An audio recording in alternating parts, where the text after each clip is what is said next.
Hello, and welcome to the educational section of our vlog, where we're gonna teach you a new thing every day.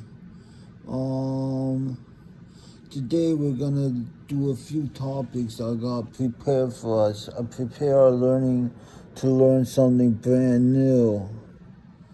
We got mythology, different groups of people, and constellations. So we're gonna start with mythology. I'm gonna teach you about this mythological creature called an Bao A Qu. I don't know if I pronounced that right, but I'm getting this from Wikipedia. I'm reading this article to you so you can learn something every day. Maybe you're bored, maybe you didn't learn anything today. Maybe you didn't learn anything and you want to learn something new every day. Why don't you check out Rick's vlog? So let me tell you about the Bao A Qu. It's a legendary memoir creature described in Jorge Luis Borges' 1967 Book of Imaginary Beings.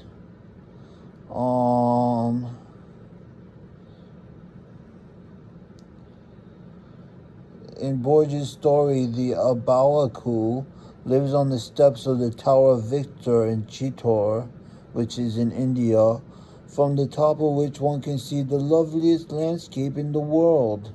The Bao A Qu waits on the first step for a man brave enough to try to climb up. Until that point, it lies sleeping, shapeless and translucent until someone passes. Then when a man starts climbing, the creature wakes and follows close behind.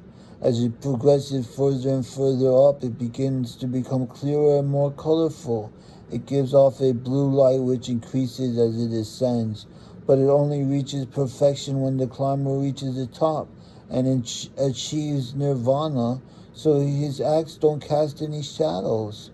But almost all the time, the climber cannot reach the top, for they are not perfect.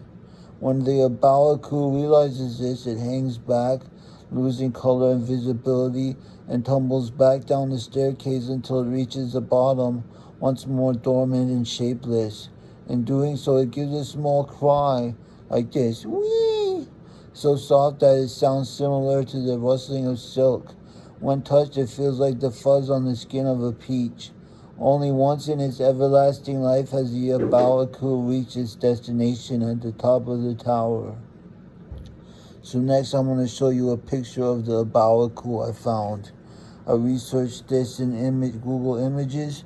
Let's check it out. That's the Bao A Qu creature about which I just read. So now we've finished the mythological part of our learning. Next, we're going on to constellations. There's only so many constellations. There's 48 constellations. We're going to go through them in alphabetical order. The first constellation is called Andromeda. This one, it's one of the 88 modern constellations. 48 constellations listed by the 2nd century Greco-Roman astronomer Ptolemy. This one is named for Andromeda, daughter of Cassiopeia in the Greek myth, who was chained to a rock to be eaten by the sea monster Cetus. Andromeda is most prominent during autumn evenings in the northern hemisphere, along with several other constellations named for characters in the Perseus myth. Okay, so let's read. I'll get this from Wikipedia. Let's see what we can find on here. The uranography of Andromeda. Hey, wait, what's uranography? What could that mean? That's a brand new word. The celestial cartography. The fringe of astronomy and branch of cartography concerned with mapping stars, galaxies, and other astronomical objects on the celestial field. So we could do a word of the day. That would be our word of the day, uranography.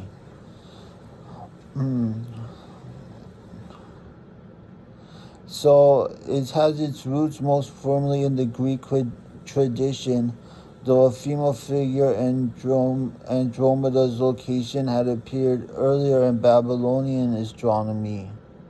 The stars that make up Pisces in the middle portion of modern Andromeda form the constellation representing a fertility goddess, sometimes named as Anmunitum or the Lady of the Heavens. Andromeda is known as the Chain Lady or the Chain Woman in English. It was known as Mulia Catenata in Latin and Al-Marat al-Musalsala in Arabic. It has also been called Persia, Perseus' wife, or Cephus, Cepheus' daughter, all names that refer to Andromeda's role in the Greco-Roman myth of Perseus, in which Cassiopeia, the queen of Ethiopia, begged that her daughter was more beautiful than the Nereids, seeing them blessed with incredible beauty.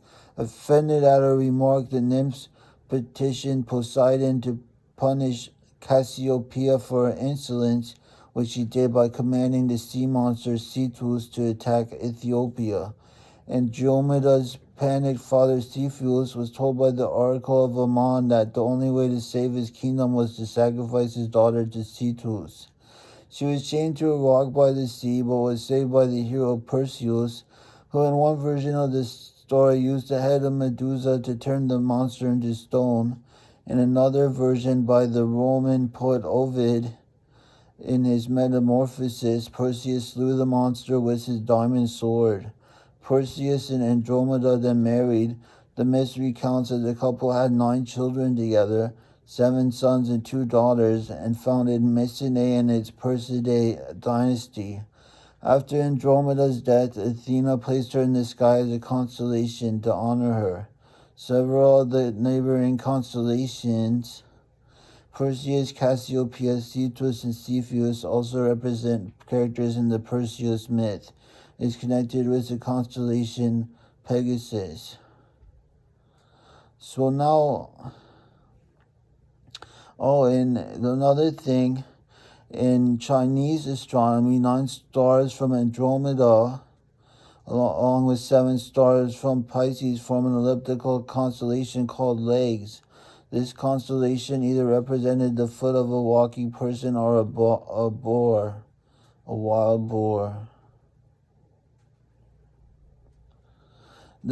For the Chinese, the northern swath of Andromeda formed a stable for changing horses, and the far western part, along with most of Lacerda, became Tengshi, a flying snake. An Arab constellation called Al-Hut, the fish, was composed of several stars in Andromeda. And Hindu legends surrounding Andromeda are similar to the Greek myths. Ancient Sanskrit texts depict Antarmada chained to a rock as in the Greek myth. Scholars believe that the Hindu and Greek astrological myths were closely linked. One piece of evidence cited is the similarity between the names Antarmada and Andromeda.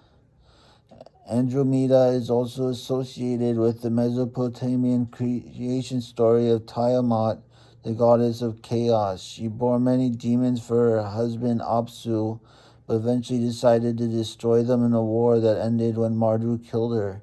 He used her body to create the constellations as markers of time for humans. In the Marshall Islands, Andromeda, Cassiopeia, Triangulum, and Aries are incorporated into constellation representing a porpoise. Andromeda's bright stars are mostly in the body of the porpoise. Cassiopeia represents its tail and Aries its head.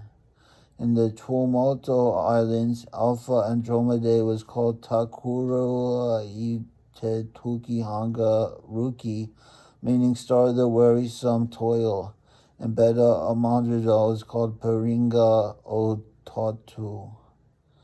So some of its stars are Alpharat, Miraj, Almach, And let me show you a picture of this constellation. All right, you ready to see a picture? Wait 1 second. Here it is. Wait, where's this? What? It's what? Is this not the? That's me. What's going on? Oh, yeah, like that. See, there's Andromeda in the sky. Now you got the first of 88 constellations from me, Rick. You get all this mythological stuff from me, Rick. You're learning something new every day. Okay, next up, I'm going to teach you about the different groups of people in the world.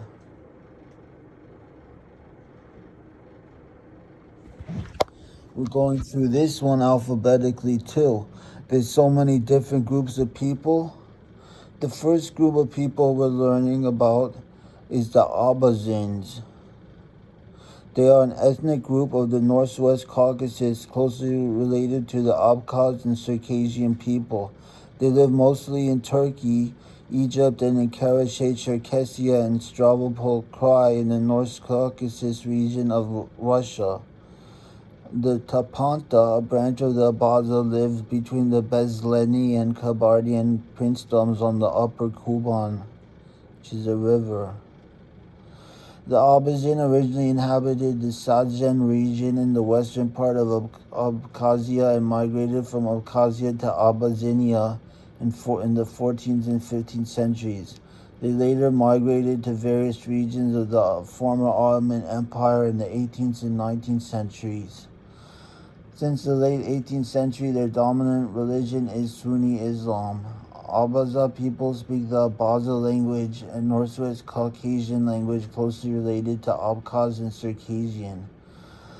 There are two dialects of Abaza spoken in Karachay-Cherkessia, Ashkarua and Tapanta. The culture and traditions of the Abazin are similar to those of the Circassians.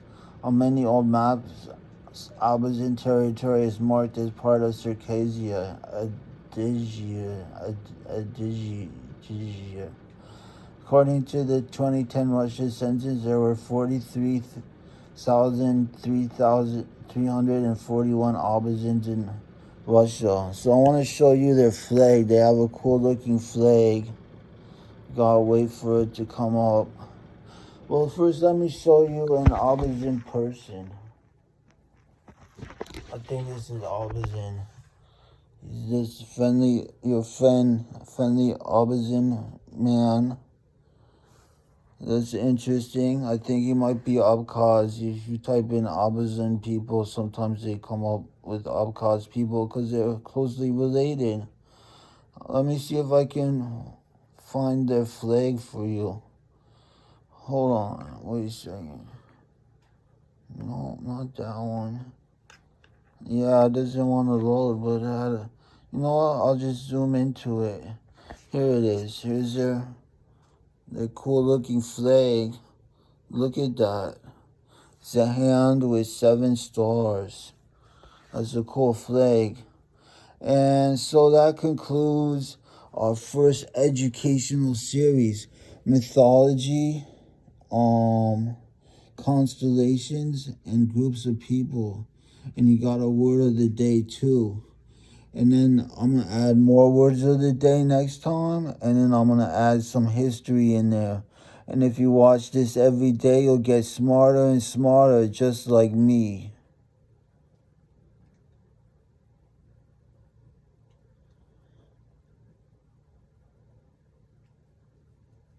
Yeah, so I hope you learned something today. And I'm going to upload this, and I'll give you a lesson, a nice lesson about learning education every day. Okay, thanks for watching. Bye.